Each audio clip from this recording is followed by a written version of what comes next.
საზოგადოებას მსურს მივაწოდო ინფორმაცია შინაგან საქმეთა სამინისტროს მიერ ჩატარებული კიდევ ერთი მასშტაბური ღონისძიების შესახებ.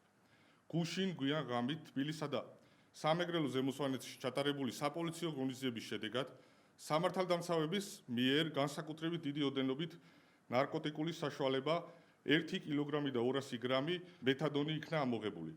ცენტრალურ კრიმინალური პოლიციისა და სამეგრელო ზემოსვანეთის დეპარტამენტის თანამშრომლების მიერ გენერალურ პროკურატურასთან ერთობლივად თანამშრომლობით გასაღების მიზნით ჯგუფურად დაკავებული იქნა განსაკუთრებით დიდი ოდენობით ნარკოტიკული საშუალების უკანონო შენახვის ბრალდებით 3 პირი.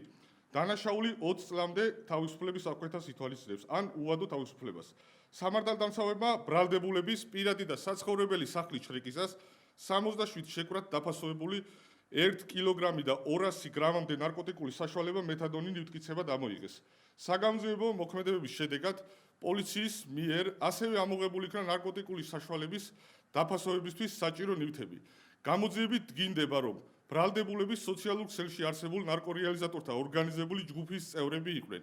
ისინი შემდგომში გასაღების მიზნით ნარკოტიკულ საშუალების სხვადასხვა ადგილას ათავსებდნენ, ფოტოებს უღებდნენ, შემდეგ კი შესაბამისი აღნიშვნებითა და კოორდინატებით ნარკოტიკული საშუალების შეძენით დაინტერესებულ პირებს უგზავნიდნენ.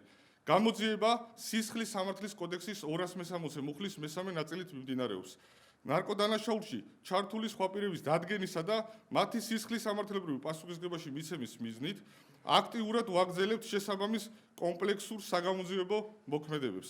ჩვენ შინაგან საქმეთა სამინისტრო სრული შემადგენლობით ვაგრძელებთ ქვეყანაში ნარკოტიკების უკანონო ბრუნვისა და გავრცელების წინააღმდეგ უკომპრომისო ბრძოლას და ნარკოდანაშაულში და ნარკორეალიზატორების მიმართ ბრალდებული პირების კანონით განსაზღვრული კაცრი ზომების გატარებას.